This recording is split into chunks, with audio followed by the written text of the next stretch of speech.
18 de marzo de 1989. 723 PM, Medellín, Colombia. Una clínica de psicología en el acomodado barrio del Poblado. Pablo Escobar estaba sentado en una sala de espera, nervioso de una manera en que no lo había estado en años. Estaba a punto de entrar en algo llamado el cuarto de los espejos. Una terapia psicológica controvertida desarrollada por la doctora Elena Vargas, una psicóloga colombiana pionera que se especializaba en tratar lo que ella llamaba trauma de elección. La terapia era simple en teoría, pero devastadora en la práctica. Los pacientes entraban en una habitación llena de espejos, espejos especiales, espejos diseñados no para mostrar tu yo presente, sino para mostrar todas las versiones de ti que podrías haber sido, todas las vidas que no viviste, todas las decisiones que no tomaste, todos los caminos que no seguiste. Pablo llevaba meses sufriendo de insomnio, estrés, paranoia, el peso de su imperio aplastándolo desde todos los frentes. Su médico personal le había recomendado a la doctora Vargas. Es poco convencional, le dijo el doctor, pero obtiene resultados. Ayuda a la gente a entender por qué tomó las decisiones que tomó. Les ayuda a encontrar paz con sus vidas. Paz. Eso era lo que Pablo quería. Paz consigo mismo. Paz con sus decisiones. Paz con el imperio que había construido sobre sangre, cocaína y violencia.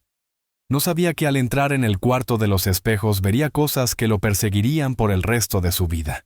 No sabía que se enfrentaría cara a cara con todas las versiones de sí mismo que podrían haber existido. No sabía que, al final de la sesión, se preguntaría si realmente estaba viviendo la vida correcta. ¿Alguna vez te has preguntado por la vida que no viviste?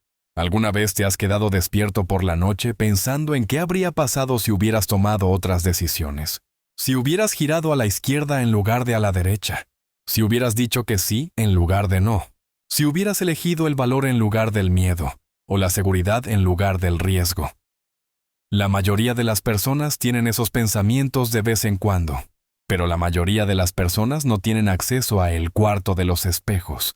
La mayoría no puede ver con absoluta claridad cómo habrían sido sus vidas si hubieran hecho elecciones diferentes en los momentos críticos. La doctora Elena Vargas había desarrollado el cuarto de los espejos tras 15 años de investigación. Había estudiado psicología cognitiva, neurociencia, percepción visual y lo que ella llamaba teoría de la conciencia cuántica. Su hipótesis era radical. Cada elección que hacemos crea un punto de ramificación en la realidad. Nosotros experimentamos un camino, pero los otros caminos continúan existiendo en lo que ella denominaba realidades posibles adyacentes. Estas realidades no son accesibles en el sentido normal.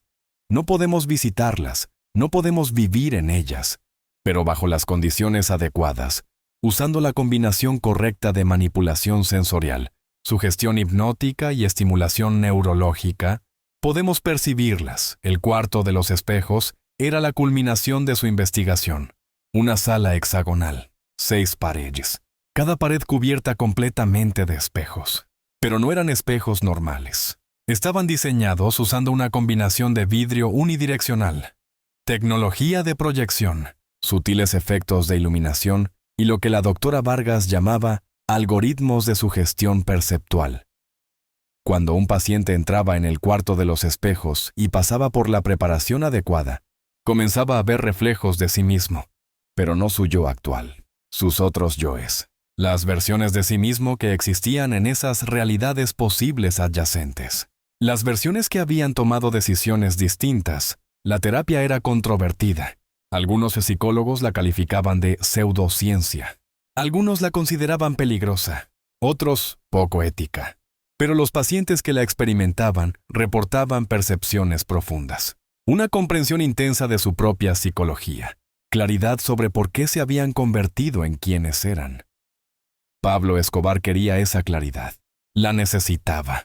Porque a pesar de todo su poder, de toda su riqueza, de todo su éxito según las medidas convencionales del crimen, era profundamente infeliz. No podía dormir. No podía relajarse. No podía dejar de cuestionar si el imperio que había construido valía el precio que había pagado.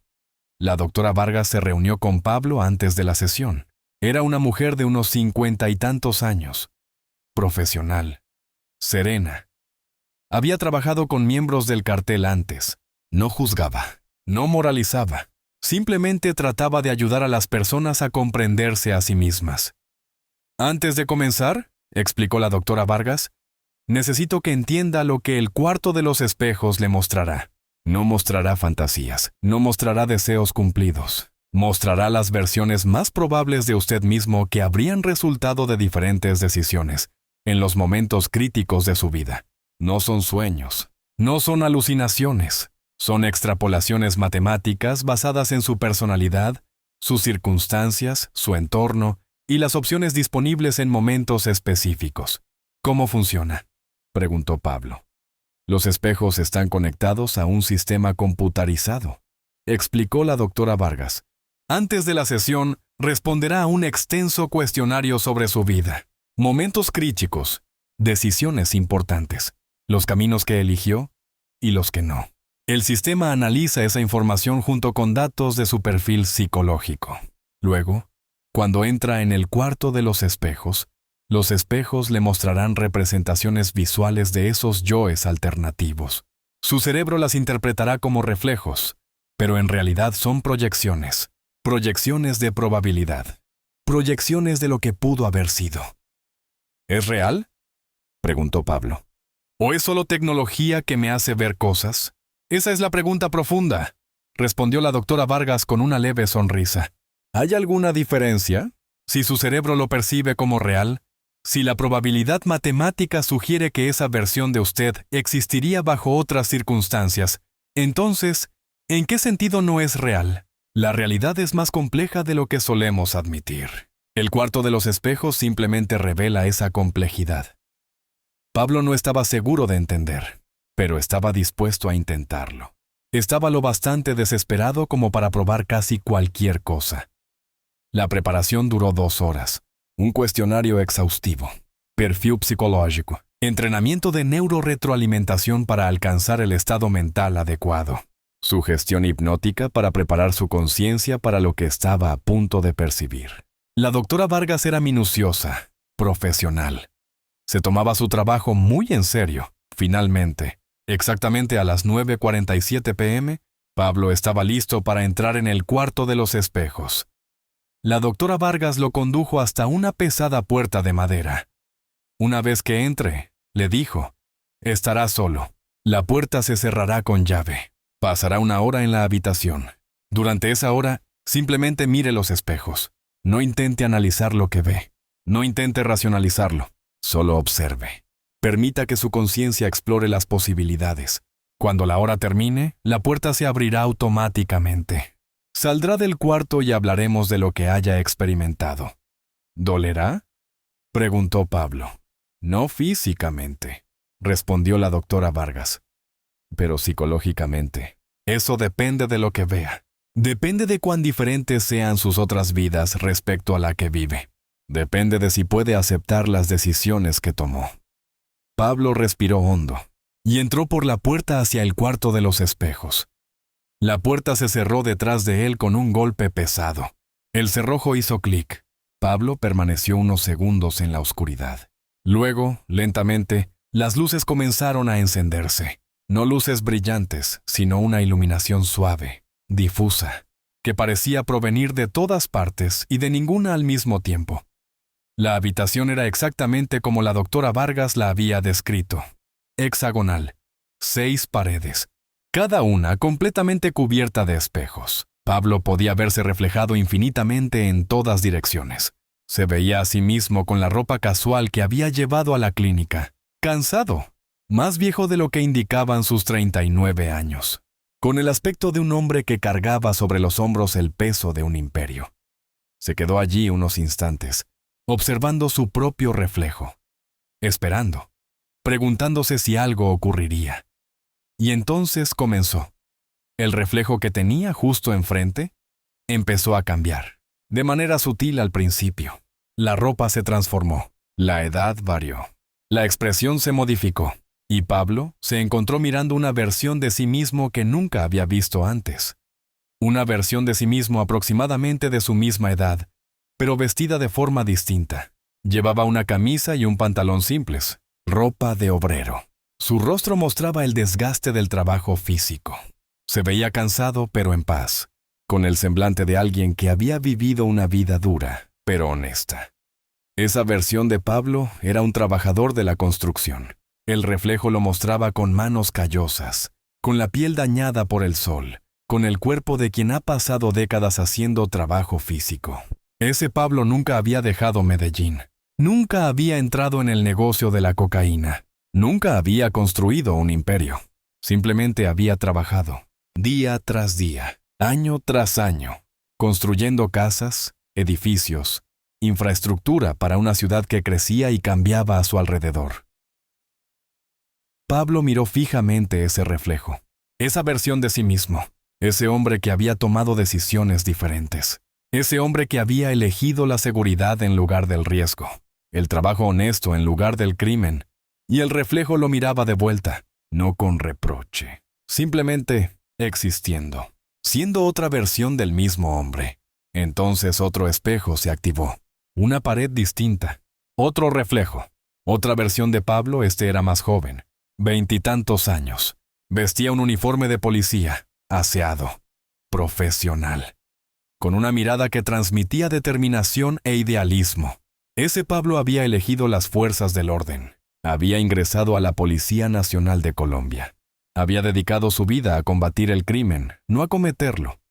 El reflejo lo mostraba en diferentes escenarios, arrestando delincuentes, protegiendo ciudadanos, trabajando junto a colegas honestos, viviendo en un apartamento modesto, casado con una mujer que se parecía a María Victoria, pero distinta, más dulce, menos estresada, con hijos que parecían felices y seguros. Ese Pablo era respetado, no temido. Ese Pablo podía caminar por la calle sin mirar por encima del hombro. Podía dormir por la noche sin que la paranoia le carcomiera la conciencia. Ese Pablo vivía una vida de servicio, no de poder. Pablo observó ese reflejo durante mucho tiempo. Observó esa versión de sí mismo que había elegido la justicia sobre el crimen. Observó a ese hombre que parecía contento, no rico, no poderoso, pero contento. Luego, un tercer espejo se activó. Otra pared. Otra versión. Este Pablo era exitoso, muy exitoso. Vestía un traje caro, pero no un traje de jefe de cartel. Un traje de empresario. Ese Pablo había entrado en los negocios legítimos. Había fundado una empresa de transporte. Había construido un imperio logístico por medios legales. Se había hecho rico gracias al trabajo duro, la inteligencia y el talento empresarial, no mediante la violencia y las drogas. Ese Pablo era respetado por la sociedad. Aparecía en revistas. Era elogiado por políticos. Vivía en una mansión similar a la que el Pablo real poseía, pero sin las medidas de seguridad, sin los guardaespaldas armados, sin la constante amenaza de asesinato. Ese Pablo podía viajar libremente. Podía visitar a su familia sin ponerla en peligro. Podía construir un legado del que sus hijos se sentirían orgullosos, no avergonzados. Espejo tras espejo se activó. Cada uno mostraba una versión diferente. Cada uno mostraba un camino distinto. Cada uno mostraba lo que podría haber sido. Estaba el Pablo maestro, trabajando en una universidad, enseñando economía, formando jóvenes mentes, viviendo modestamente, pero con dignidad y respeto, escribiendo artículos académicos en lugar de ordenar ejecuciones, debatiendo ideas en lugar de librar guerras. Estaba el Pablo político, candidato legítimo, ganando elecciones gracias a su carisma y su inteligencia, sirviendo al pueblo de Medellín, combatiendo la corrupción desde dentro del sistema en lugar de perpetuarla desde fuera, produciendo un cambio real por medios legales. Estaba el Pablo campesino, viviendo en el campo, cultivando la tierra, criando animales, viviendo sencillamente con su familia, lejos de la violencia de las ciudades, lejos de las tentaciones del poder, viviendo cerca de la tierra, de la naturaleza y de la paz. Estaba el Pablo sacerdote, dedicando su vida a Dios y al servicio, ayudando a los pobres a través de la fe, no con dinero manchado de narcotráfico, viviendo con humildad, viviendo con devoción, viviendo con un sentido de propósito que provenía de la convicción espiritual, no del éxito material. Cada versión estaba completamente realizada. Cada versión mostraba una vida completa. Cada una demostraba que, en los momentos decisivos, distintas elecciones habrían conducido a resultados radicalmente diferentes. Y todas las versiones, parecían más felices de lo que Pablo se sentía. Esa fue la realización devastadora.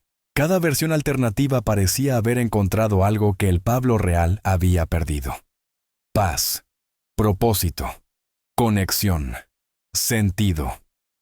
El Pablo empresario era rico sin ser criminal. El Pablo maestro era respetado sin ser temido. El Pablo campesino era feliz sin ser poderoso. El Pablo sacerdote estaba realizado sin ser rico. Pero entonces algo cambió. Los espejos comenzaron a mostrar versiones más oscuras. Estaba el Pablo adicto. Esa versión nunca había entrado en el negocio de la cocaína como traficante, pero sí como consumidor. Ese Pablo estaba destruido por las drogas, sin hogar, viviendo en las calles, deteriorado física y mentalmente, muriendo lentamente en la miseria y el anonimato.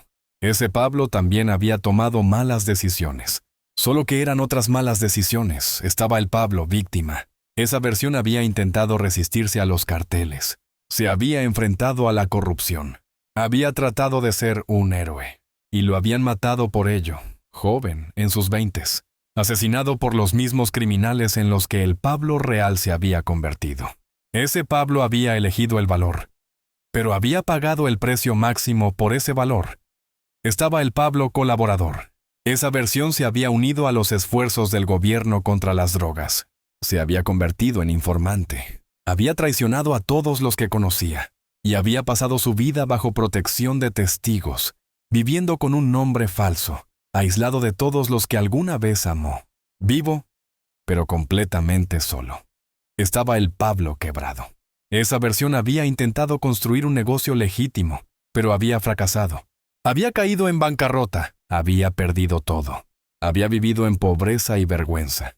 No porque hubiera hecho elecciones criminales, sino porque la vida legítima también lo había aplastado.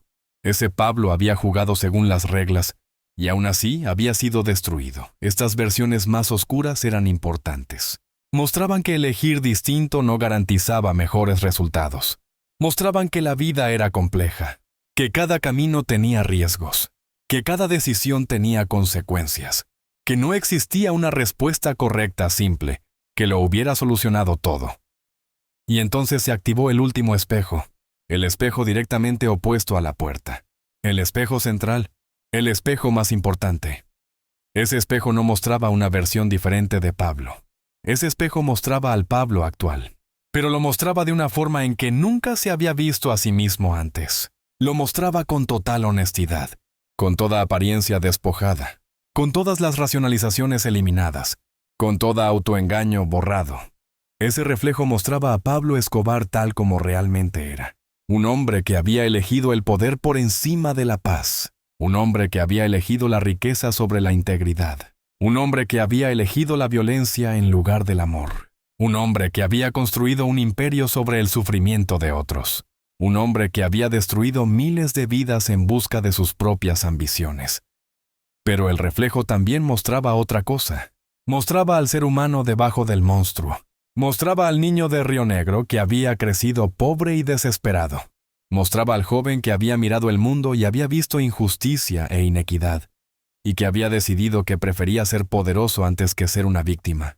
Mostraba al esposo y al padre que amaba genuinamente a su familia, incluso mientras la ponía en peligro constante.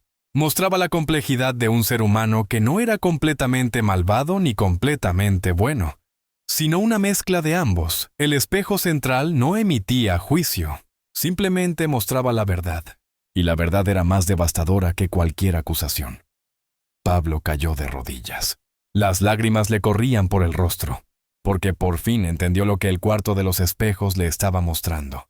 No le mostraba que había tomado malas decisiones. Le mostraba que había tomado decisiones, que cada versión en cada espejo era una posibilidad que había estado disponible para él, que en cada momento crucial pudo haber elegido distinto, que su vida actual no era destino, ni fatalidad, ni inevitabilidad.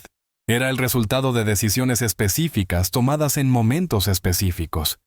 Y eso significaba que era responsable, totalmente responsable, no por haber nacido pobre, no por vivir en una sociedad corrupta, no por la injusticia que lo rodeaba, sino por la forma en que eligió responder ante esas circunstancias. Pudo haber sido el maestro, pudo haber sido el policía, pudo haber sido el empresario legítimo. Los caminos estaban ahí. Las posibilidades existían. Simplemente eligió un camino distinto. El tiempo perdió sentido dentro del cuarto de los espejos. Pablo no sabía cuánto tiempo había pasado allí. ¿Minutos? ¿Horas? La hora de la que había hablado la doctora Vargas pareció a la vez infinitamente larga e infinitesimalmente corta. Se levantó lentamente. Miró cada espejo una vez más. El obrero, el policía, el empresario, el maestro, el político, el campesino, el sacerdote, el adicto, la víctima, el colaborador, el hombre quebrado y finalmente, él mismo, el yo real, el yo que había elegido ser. Lo siento, susurró Pablo a los espejos, a las versiones de sí mismo que nunca existirían, a las vidas que nunca viviría, a los hombres que nunca sería. Lo siento por las decisiones que tomé, lo siento por la vida que elegí, lo siento por el hombre en que me convertí. Pero incluso mientras decía las palabras, supo que eran insuficientes. El perdón no cambiaba nada. El perdón no deshacía las muertes que había causado. El perdón no revertía el daño que su imperio había infligido a Colombia y más allá. Lo siento, era solo una palabra. Y las palabras no significaban nada comparadas con los hechos. El cerrojo hizo clic. La hora había terminado. Pablo podía salir ahora del cuarto de los espejos, volver a su vida, volver a su imperio, volver a ser Pablo Escobar, el narcotraficante más poderoso de la historia. Pero algo había cambiado. Algo había cambiado de forma fundamental. Había visto demasiado. Había comprendido demasiado. No podía dejar de ver lo que el cuarto de los espejos le había mostrado. No podía desconocer lo que ahora sabía sobre sí mismo y sobre sus decisiones. La doctora Vargas lo esperaba en su oficina. Pablo se dejó caer pesadamente en la silla frente a su escritorio. Su rostro estaba surcado de lágrimas. Sus ojos, enrojecidos, parecía un hombre que había enfrentado algo terrible y había sobrevivido, pero que había quedado marcado para siempre por la experiencia. ¿Qué vio?, preguntó suavemente la doctora Vargas. Todo, respondió Pablo con voz ronca. Vi todo, cada versión de mí mismo, cada vida que podría haber vivido, cada decisión que podría haber tomado. ¿Y qué aprendió? Pablo guardó silencio un largo momento. Aprendí que tomé mis decisiones. Aprendí que no puedo culpar a mis circunstancias, ni a mi entorno, ni a la sociedad. Aprendí que en cada momento crítico tenía opciones, tenía caminos disponibles, y elegí este camino. Elegí la violencia, elegí el crimen, elegí el poder, no porque tuviera que hacerlo, sino porque quise hacerlo. ¿Y cómo lo hace sentir eso? Responsable, dijo Pablo, completamente responsable. No puedo afirmar que me vi obligado a llevar esta vida. No puedo decir que no tuve elección. El cuarto de los espejos me mostró que tuve muchas elecciones. Simplemente elegí la que me condujo a esto. La doctora Vargas asintió. Había visto esa revelación en muchos pacientes antes. El momento en que dejaban de poner excusas. El momento en que aceptaban la completa responsabilidad de sus vidas. Siempre era doloroso. Siempre devastador. Pero también siempre necesario para un crecimiento psicológico auténtico. ¿Y qué hará con ese conocimiento?, preguntó. No lo sé, admitió Pablo. No puedo deshacer lo que he hecho. No puedo retroceder y elegir distinto. No puedo convertirme en el maestro, ni en el empresario, ni en el sacerdote. Esas vidas ya están cerradas para mí. He tomado mis decisiones y debo vivir con las consecuencias. Eso es cierto, dijo la doctora Vargas. No puede cambiar el pasado, pero puede cambiar lo que haga después. Cada momento es una nueva elección. Cada día es una nueva decisión. El hombre que fue ayer no tiene por qué ser el hombre que será mañana. Durante los meses siguientes, Pablo luchó con lo que había aprendido en el cuarto de los espejos. La experiencia lo perseguía. Se quedaba despierto por las noches pensando en las otras versiones de sí mismo. el obrero que había vivido simple y honestamente, el maestro que había formado jóvenes, el empresario legítimo que había construido un imperio sin sangre. Comenzó a cuestionarlo todo, su imperio, sus métodos, sus metas, su propia identidad. ¿Era Pablo Escobar el narcotraficante porque eso era lo que realmente era? ¿O era Pablo Escobar el narcotraficante porque había elegido serlo a través de una serie de decisiones que podrían haber sido diferentes? La distinción parecía trivial, pero era profundamente significativa. Si era criminal por naturaleza, entonces su responsabilidad moral era menor. Simplemente estaba siendo quien estaba destinado a ser. Pero si había elegido la criminalidad entre múltiples opciones posibles, entonces era plenamente responsable de cada consecuencia de esa elección, de cada muerte, de cada familia destruida, de cada daño social causado por su imperio de cocaína. El cuarto de los espejos le había arrebatado su capacidad de racionalizar, de inventar excusas, de culpar a fuerzas externas. Le había mostrado con una claridad devastadora que él era el autor de su propia vida, y eso significaba que cargaba con todo el peso moral de lo que había escrito. Pero el cuarto de los espejos también le había mostrado algo más, algo que la doctora Vargas había intentado explicarle, pero que Pablo solo comprendió por completo a través de la experiencia misma. Las otras versiones no eran solo fantasías, no eran simples imaginaciones, eran reales, en el sentido de que representaban posibilidades genuinas. Eran vidas que podrían haberse vivido. Eran hombres en los que Pablo podría haberse convertido. Y si esas posibilidades habían existido en el pasado, entonces nuevas posibilidades existían en el presente y en el futuro. En cualquier momento, Pablo podía tomar decisiones diferentes. No podía deshacer lo que ya había hecho, pero podía cambiar lo que haría después. No podía convertirse en el maestro, ni en el empresario, ni en el sacerdote. Esos caminos específicos estaban cerrados, pero aún podía elegir la compasión en lugar de la crueldad. Podía elegir la misericordia en lugar de la violencia. Podía elegir minimizar el daño en vez de maximizar el poder. El cuarto de los espejos no solo le había mostrado sus decisiones pasadas, le había revelado su agencia presente, su capacidad continua de elegir, su responsabilidad permanente sobre el hombre, en que aún podía convertirse. Esta revelación era al mismo tiempo liberadora y aterradora. Liberadora, porque significaba que no estaba atrapado, que no estaba destinado a continuar por el mismo camino, que tenía voluntad, que tenía elección, que tenía la capacidad de cambiar. Aterradora, porque también significaba que era responsable. Si seguía tomando las mismas decisiones, no podría decir que no tenía otra opción. No podría afirmar que fue obligado. No podría proclamarse víctima de las circunstancias.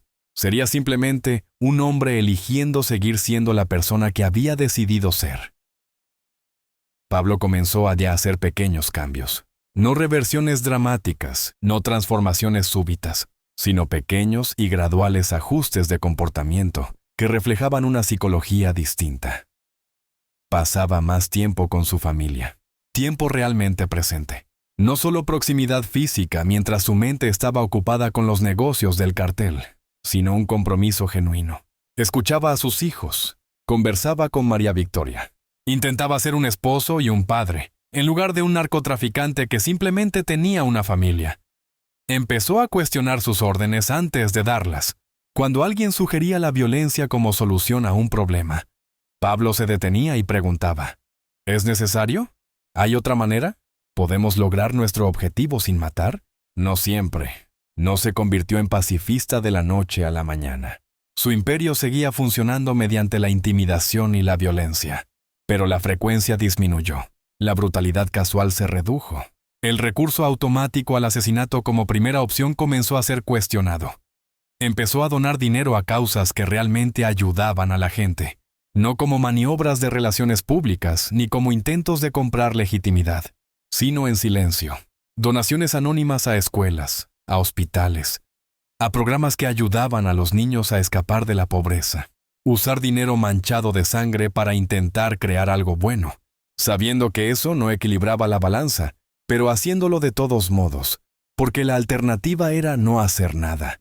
Estos cambios eran pequeños, No transformaban a Pablo en una buena persona. No lo redimían. No borraban el daño que había causado. Pero representaban algo importante: la elección. La elección constante. El reconocimiento de que cada momento le ofrecía la oportunidad de ser un poco mejor o un poco peor de lo que había sido el momento anterior. 6 meses después de su primera experiencia, Pablo regresó a la clínica de la doctora Vargas. Quería entrar nuevamente a el cuarto de los espejos. Quería ver si los espejos lo mostrarían de manera diferente, después de los cambios que había estado haciendo. Quería saber si sus nuevas decisiones estaban creando nuevos futuros posibles. La doctora Vargas dudó. El cuarto de los espejos no está diseñado para usarse repetidamente, explicó. Está concebido como una intervención única, un momento de claridad radical. Usarlo de nuevo podría ser psicológicamente desestabilizador. Necesito verlo, insistió Pablo. Necesito saber si el hombre en el que me estoy convirtiendo es diferente del hombre que fui. Necesito ver si mis decisiones importan. Por favor. Tras una larga discusión y una preparación psicológica adicional, la doctora Vargas aceptó. Pablo entró por segunda vez al cuarto de los espejos. Esta sesión fue diferente. Los espejos le mostraron las mismas versiones alternativas de antes. El obrero, el policía, el empresario, el maestro, el político, el campesino, el sacerdote. Todas las vidas que no había vivido. Todos los hombres que no había llegado a ser. Pero ahora se veían diferentes. No en sus detalles, sino en cómo Pablo los percibía. Antes le habían parecido acusaciones, pruebas de sus fracasos, evidencias de que había desperdiciado su potencial y elegido la oscuridad sobre la luz. Ahora le parecían posibilidades. No posibilidades para su pasado, que ya estaba fijo e inmutable, sino posibilidades para su psicología, para sus valores, para su forma de vivir. El obrero representaba el trabajo honesto. El policía representaba el servicio a la justicia. El empresario representaba el logro mediante medios legítimos. El maestro representaba la dedicación a ayudar a otros a crecer. El político representaba la posibilidad de trabajar dentro del sistema para generar cambio. El campesino representaba la simplicidad y la conexión con la tierra. El sacerdote representaba la devoción a algo más grande que uno mismo. Pablo no podía convertirse en ninguno de esos hombres. Su camino se había desviado demasiado, pero podía incorporar sus valores. Podía elegir enfatizar las cualidades psicológicas que habrían hecho posibles esas vidas. Podía honrar la honestidad del obrero, valorar la justicia del policía, perseguir el logro del empresario, ayudar a otros a crecer como el maestro, trabajar dentro del sistema como el político, apreciar la simplicidad del campesino, servir algo más grande como el sacerdote. El espejo central se activó de nuevo, mostrando a Pablo su verdadero yo. Pero esta vez el reflejo era diferente. Sutilmente diferente, el núcleo seguía siendo el mismo. Seguía siendo Pablo Escobar, el narcotraficante. Seguía siendo el hombre que había construido un imperio sobre la violencia y la cocaína. Seguía siendo el responsable de miles de muertes y de un daño social incalculable. Pero había algo nuevo en el reflejo. Algo que no estaba allí 6 meses atrás. Un pequeño destello de conciencia, de intencionalidad, de alguien que era consciente de sus decisiones y que intentaba, aunque de forma imperfecta, tomar decisiones mejores. No necesariamente buenas, no necesariamente justas, pero un poco mejores que las que tomaba antes.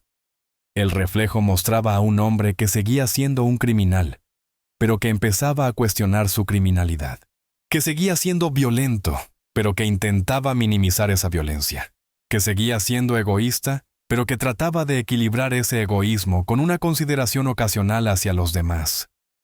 No era redención, no era transformación, no era salvación, pero era cambio. Un cambio pequeño, gradual, insuficiente, pero cambio al fin. Pablo contempló ese reflejo durante mucho tiempo, esa versión de sí mismo que existía ahora, no en una realidad alternativa. No en una línea temporal distinta, sino en esta realidad, en este momento presente. Ese era el hombre en el que se estaba convirtiendo, no el que había sido, no el que sería, sino el que estaba en proceso de ser.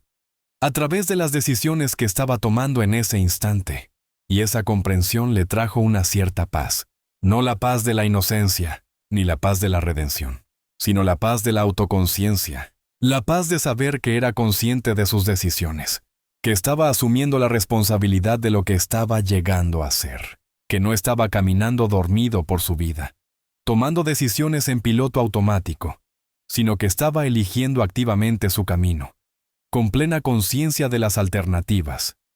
Después de la segunda sesión de Pablo, la doctora Vargas escribió extensas notas sobre el caso. Nunca las publicó. Nunca habló públicamente sobre el hecho de que Pablo Escobar fuera su paciente. La ética profesional le impedía revelar su identidad. Pero en sus notas privadas de investigación, documentó lo que había observado. El paciente E representa una de las transformaciones psicológicas más dramáticas que he presenciado en 20 años de práctica. Su primera sesión en el cuarto de los espejos le reveló el peso completo de sus decisiones y de sus consecuencias. La experiencia podría haberlo destruido. Muchos pacientes sufren un colapso psicológico completo cuando se enfrentan a una autoconciencia tan radical. Pero el paciente E hizo algo extraordinario. No colapsó. No lo negó. No racionalizó. Aceptó. Miró cada versión de sí mismo que podría haber existido, incluyendo las mejores y las peores, y aceptó que su yo actual era el resultado de sus propias decisiones. Más importante aún, entendió que las elecciones futuras seguían estando disponibles para él, que la autoconciencia significaba agencia, que la responsabilidad significaba la capacidad de responder de manera diferente. No podía cambiar su pasado, pero podía cambiar su trayectoria. No de manera dramática, no completamente, pero sí gradualmente, grado a grado, decisión a decisión. El cuarto de los espejos le mostró que la identidad no es fija, que el yo no es una entidad estática sino un proceso, que quienes somos se construye constantemente a través de las decisiones que seguimos tomando, y que incluso alguien que ha tomado decisiones terribles puede comenzar a tomar decisiones un poco mejores. Esto no lo absuelve de sus acciones pasadas, no excusa el daño que ha causado, no lo transforma en una buena persona, pero demuestra algo profundo sobre la psicología humana. Somos capaces de cambiar. Incluso aquellos que hemos recorrido caminos muy oscuros, conservamos la capacidad de girar, aunque sea ligeramente, hacia la luz. Es probable que el paciente E nunca escape las consecuencias de sus decisiones. Probablemente morirá como vivió, en la violencia. Pero el hombre que muera será ligeramente diferente del que entró por primera vez al cuarto de los espejos.